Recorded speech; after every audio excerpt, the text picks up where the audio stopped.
வணக்கம் நேயர்களே, விஷன் 9 டிவிக்காக நான் உங்கள் லக்ஷ்மி நாராயணன். இப்போ நம்ம பார்க்க போகிறது வார ராசி பலன் 13ஆம் தேதியிலேருந்து 19ஆம் தேதி வரை எப்படி இருக்க போதான்னு பார்க்க போகிறோம்.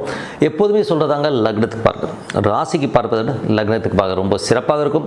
உதாரணமாக ஒரு மகர லக்னம் விருச்சிக ராசினா நீங்கள் விருச்சிக ராசிக்கான பலன்களை பார்க்கறத விட மகர ராசிக்கான பலன்களை பார்க்கும்போது ரொம்ப பர்ஃபெக்டாக இருக்கும்.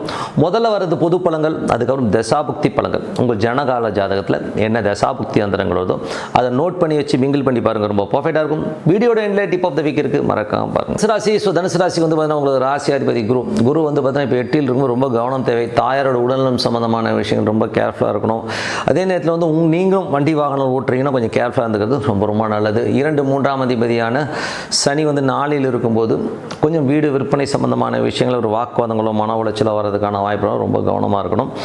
அதுக்கப்புறம் பார்க்கும்போது உங்களுடைய 5ஆம் அதிபதியான செவ்வாய் 6ல் இருக்கும்போது குழந்தைகளாக கொஞ்சம் செலவில் வரமான ஃபீல், கொஞ்சம் ஸ்ட்ரெஸ்ஸஸ் இருக்கிறதுக்கான வாய்ப்புகள் எல்லாமே இருக்கும். ஸோ கொஞ்சம் கவனமாக ஹேண்டில் பண்ணுறது ரொம்ப ரொம்ப நல்லது. 6ஆம் அதிபதியான சுக்கிரன், 6 மற்றும் 11ஆம் அதிபதியான சுக்கிரன் வந்து பார்த்திங்கன்னா என்ன மாதிரி விஷயங்களை ஏற்படுத்துவார் அப்படின்போது கொஞ்சம் இப்போ வந்து பார்த்திங்கன்னா அவர் வந்து 9ல் இருக்கும். நிறைய பிரயாணங்கள் இருக்கும், வேலை விஷயமாக நிறைய பிரயாணங்கள், அப்பாவுடைய உடல்நலம் சம்மந்தமான விஷயங்களை கொஞ்சம் கேர்ஃபுல்லாக இருந்துக்கணும். அலைச்சல்கள் கொஞ்சம் ஜாஸ்தியாக இருந்தாலும் கொஞ்சம் மன உளைச்சலும் கொஞ்சம் ஜாஸ்தியாக இருக்கும், கொஞ்சம் கவனம் தேவை.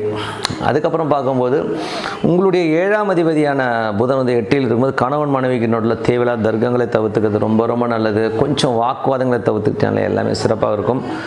அப்புறம் பார்க்க போகும்போது உங்களது 8ஆம் அதிபதியான சந்திரன் வந்து பார்த்திங்கன்னா கொஞ்சம் மன உளைச்சலையும் ஸ்ட்ரெஸ்ஸையும் கொஞ்சம் எமோஷனையும் கொடுக்கறதுக்கான ரொம்ப கவனமாக இருக்கணும். அதுக்கப்புறம் 8ஆம் அதிபதியான சந்திரன் வந்து பார்த்திங்கன்னா கொஞ்சம் நமக்கு வந்து தேவையில்லாத ஒரு மன சங்கடங்களை கண்டிப்பாக ஏற்படுத்தும். ஒரு 3-4 நாள் வந்து திங்கள் வியாழன் ரொம்ப ரொம்ப கவனமாக இருக்க முக்கியமான டெசிஷனை அப்போ எடுக்காமல் இருக்கிறது ரொம்ப ரொம்ப நல்லது.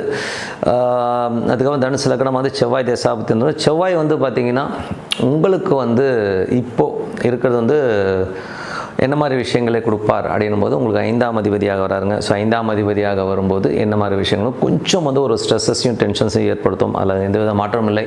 அதுக்கப்புறம் வந்து உங்களது 10ஆம் அதிபதியான புதன், 10ஆம் அதிபதியான புதன் 8ல் தொழிலில் வந்து அகலக்கால் வைக்காமல் இருக்கிறது ரொம்ப ரொம்ப நல்லது. ஏதாச்சும் வந்து அகலக்கால் வச்சிங்கன்னா அதனால் எமோஷனல் ஸ்ட்ரெஸ்ஸஸாக வர்றதுக்கான வாய்ப்பு இருக்கான ரொம்ப ரொம்ப ரொம்ப கவனமாக இருக்கிறது ரொம்ப ரொம்ப நல்லது.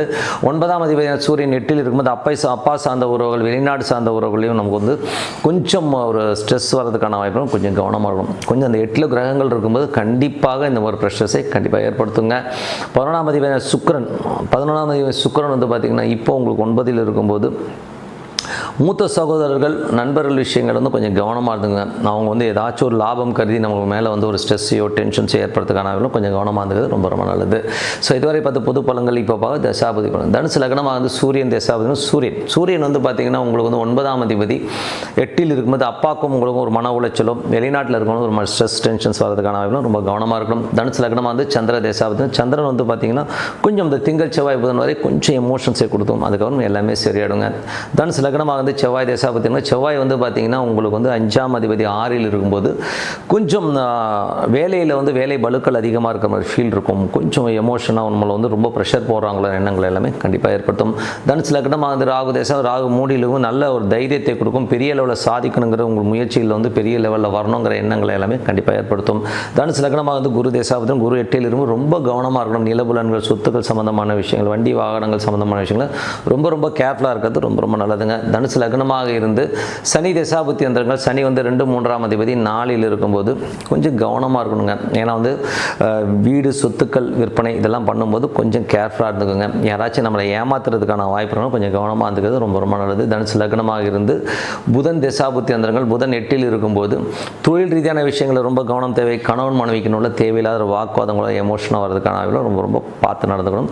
தனுசு லக்னமாக கேது தசாபதி. கேது வந்து பார்த்திங்கன்னா உங்களுக்கு 9ல் இருக்கும்போது வெளிநாட்டில் இருக்கவங்க இவங்கெல்லாம் வந்து ஒரு எமோஷன் ஸ்ட்ரெஸ்ஸஸ் வரும். லீகலான விஷயங்கள், அதாவது சொல்லுவாங்க இல்லையா, க்ரீன் கார்டு, இந்த கார்டு, இது மாதிரி விசா சம்மந்தமான விஷயம் கொஞ்சம் கேர்ஃபுல்லாக இருந்துக்கிறது ரொம்ப ரொம்ப நல்லது.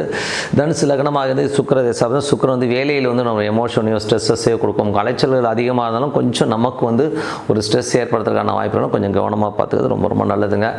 ஸோ மற்றபடி என்னை பொறுத்தவரை நல்ல ஒரு பிரார்த்தனை கண்டிப்பாக நம்ம அடுத்த லெவல் போகிறதுக்கான வாய்ப்பு ரொம்ப சிறப்பாக இருக்குது. இப்போ tip of the week. Tip of the week. So tip of the வீக்கில் வந்து பார்த்திங்கன்னா அமாவாசை. ஸோ எப்போதுமே வந்து பார்த்திங்கன்னா நமக்கு வந்து இந்த அமாவாசைங்கிற விஷயம் வந்து நிறைய பேர் வந்து ரொம்ப சாதாரணமாக எடுத்துக்கிறீங்க. அப்படிலாம் கிடையாதுங்க. என்றைக்குமே வந்து ஒரு பௌர்ணமியும் அமாவாசையும் வந்து ஒரு முக்கியமான திதிகள். அதில் வந்து பார்த்திங்கன்னா என்ன மாதிரி விஷயங்களை ஏற்படுத்தும் அப்படின்னும் போது, பௌர்ணமி திதி வந்து சித்தர் சமாதிகளுக்கு சென்று வழிபாடு பண்ணும்போதோ குலதெய்வ வழிபாடு பண்ணும்போதோ அற்புதமான பலன்கள் உங்களுக்கு வந்து வழி வழியாக இருந்த பிரச்சனைகள் தீர்ந்து, கடன் பிரச்சனைகள் தீர்ந்து, எனக்கு என்ன பண்ணுறதுன்னு தெரியாமல் இருக்கவங்களுக்கு ஒரு வழியை காட்டுறதுக்கான வாய்ப்புகளை கண்டிப்பாக ஏற்படுத்தும். அதே நேரத்தில் வந்து அமாவாசை, இந்த வாட்டி வந்து ஒரு 14ஆம் தேதி அன்றைக்கி அமாவாசை. ஸோ அமாவாசை அன்றைக்கி நம்ம என்ன பண்ணணும்னா, நம்ம மூதாதையர்கள் நமக்கு வந்து ஒரு ஜெனட்டிக்கில் வந்திருப்போம். ஸோ அப்பா அம்மா ஜெனட்டிக்கில் வந்து நம்ம வந்திருக்கும் போது அந்த மூதாதையர்களை நினச்சி வழிபாடுற ஒரு தினம் தான் அமாவாசை.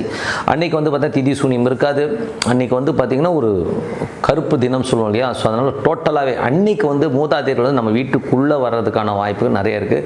அன்றைக்கி அவங்கள நினச்சி நம்ம வழிபாடு பண்ணும்போது அந்த ஆத்மாக்கள் சாந்தி அடையிலாமல் நம்மளை பற்றி நினச்சாங்க அப்படிங்கிற எண்ணங்கள் ஏற்படுத்தும். சில ஆத்மாக்கள் நம்ம மேலே கோபமாக இருக்கலாம், சில ஆத்மாக்கள் வந்து நம்மளை சபிச்சிருக்கலாம். ஸோ இந்த மாதிரி விஷயங்களும் நிறைய ஜாதகங்களில் நம்ம பார்க்க போக முடியும். ஸோ அந்த மாதிரி இருக்கிறவங்க வந்து அமாவாசை ஒரு படையல் அன்றைக்கி அந்த காலத்துலலாம் பார்த்திங்கன்னா அமாவாசை படையல் வச்சு காக்கா போடுவாங்க.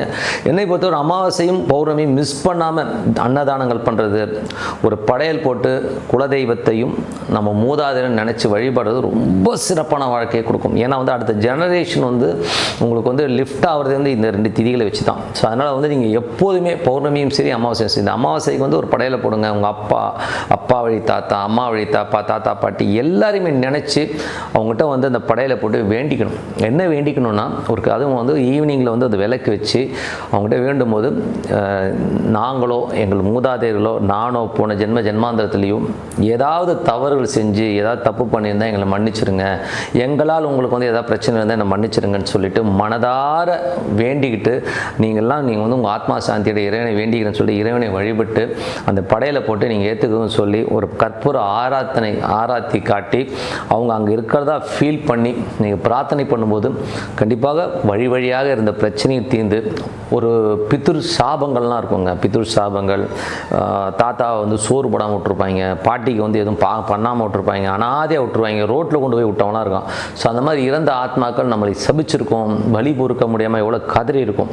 ஸோ அந்த மாதிரி ஆத்மாக்களிடமிருந்து ரிலீஃப் ஆகிறதுக்கான விஷயங்கள் அமாவாசையில் தான் நீங்கள் பண்ண முடியும். ஸோ அதனால் மனதார நீங்கள் வந்து இந்த வழிபாடு பண்ணும்போது வழியாக இருந்த கர்மாக்கள் நீக்கி நீங்கள் வந்து லைஃப்பில் வந்து அடுத்த கட்டத்துக்கு போகிறதுக்கான வாய்ப்புகள் இருக்குது. நீங்கள் அதை பண்ணி பாருங்கள். இன்னும் கேட்டிங்கன்னா இன்னும் பெஸ்ட்டாக பண்ணணும்னா ஒவ்வொரு அமாவாசையுமே திதி கொடுக்குறதே ரொம்ப நல்லது. ஒரு திதி வந்து கோயிலில் கொடுப்பாங்க. ஸோ அது நல்லா வந்து இலை ஒரு 150 ரூபா வருங்க. அது ஒரு செட்டு இலை. ஒரு ஐயருக்கு ஒரு 50 100 கொடுக்க போகிறீங்க. ஐயருக்கு அந்த இலை எடுக்கணும் 20 ரூபா கொடுக்க போகிறீங்க, இவ்வளோதான். ஸோ போட்டு ஒரு விளக்கு வச்சு வேண்டிக்கல என்ன இருக்குது, ஒரு பிராமணனுக்கு வந்து கொடுத்துட்டு நம்ம ஒரு திதி கொடுக்கும்போது அற்புதமான பலன். நீங்கள் அப்பவும் இதுதான் வேண்டணும். என்ன வேணும்னா, எனது மூதாதையர்கள் அம்மா வழி தாத்தா பாட்டி, அப்பா வழி தாத்தா பாட்டி எல்லாருடைய ஆத்மாக்களும் என்னாலும் என்னோட பூர்வ ஜென்மத்தில் நான் ஏதாச்சும் தவறுகள் செஞ்சுருந்தாலோ, என் மூதாதையர்கள் தவறு செஞ்சாலும் எல்லாம் மன்னித்து உங்கள் ஆத்மா சாந்தி அடைன்னு சொல்லிட்டு மனதார நீங்கள் பிரார்த்தனை பண்ணும்போது கண்டிப்பாக அற்புதமான பலன்கள்லாம் கிடைக்கும். கண்டிப்பாக பண்ணி பாருங்கள். இது ஒவ்வொருத்தரும் பண்ணணும். இது வந்து எனக்கு தோஷம் இருந்தால் தான் பண்ணணும், இல்லைனா பண்ணக்கூடாதுனால எல்லாருமே பண்ணணுங்கிறது தான் உண்மையான விஷயம். மற்றபடி என்னங்க, என்னை பொறுத்தவரை ஒரு பிரார்த்தனை ரொம்ப அவசியம். அது அமாவாசையும் பௌர்ணமியும் மிஸ் பண்ணாதீங்க. ஸோ உங்களிடம் விடைபெறுவது உங்கள் லக்ஷ்மி. நன்றி, வணக்கம்.